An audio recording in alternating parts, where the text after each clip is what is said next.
Perdre de l'énergie. Les différentes façons de perdre de l'énergie. Avant de penser à gagner de l'énergie, il faut déjà éviter d'en perdre. Logique.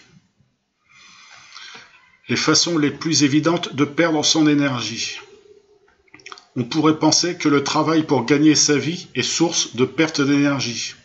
En partie, oui, bien sûr.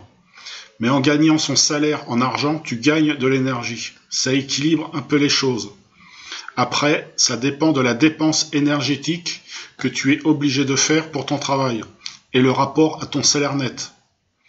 Car si ton travail ne te plaît pas, tes collègues sont des abrutis, tes chefs des gros cons qui ne font que de t'emmerder avec un salaire de misère, dans ce cas, tu perds de l'énergie. Il faut que tu fasses autrement. Un travail à mi-temps est, à mon sens, une bonne solution pour avoir du temps de libre, pour pouvoir être tranquille et prendre du temps pour soi. Soit en méditation contemplative, par exemple. Mais tu adapteras ta vie en fonction de ce que tu as besoin. Personnellement, je ne travaille que 2 heures par jour en moyenne dans ma petite entreprise. Je ne gagne pas des fortunes, c'est clair, mais suffisamment pour vivre à peu près normalement. Et j'ai énormément de temps libre sans devoir donner des comptes à qui que ce soit. Ça vaut tout l'or du monde, non? C'est un luxe de pouvoir se lever le matin et se mettre à travailler que quand son corps est d'accord. Il faut toujours adapter sa vie en fonction de ses inspirations intérieures, quitte à passer pour un marginal. Ce que pensent les autres autour de toi ou ta famille, tu t'en fous. C'est ta vie, tu te dois de la mener comme bon te semble pour une évolution la plus harmonieuse possible selon ton ressenti.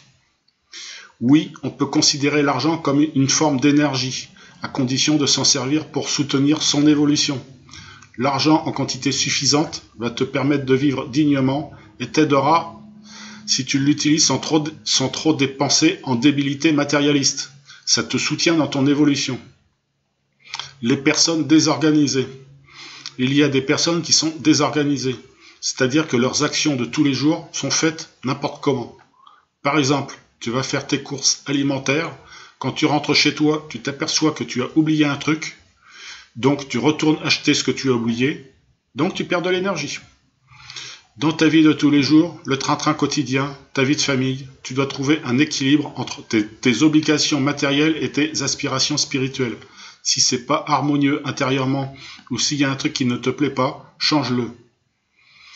En termes généraux, il faut toujours se demander pour n'importe quelle action que ce soit si la dépense énergétique que tu vas faire est plus faible que le gain d'énergie que tu vas avoir. Bon, après, pour certaines actions de la vie de tous les jours, il n'y a pas à se poser de questions, il faut le faire, c'est tout. Une des déperditions les plus énormes que l'on fait sans s'en rendre compte est fait avec l'acte sexuel inconscient.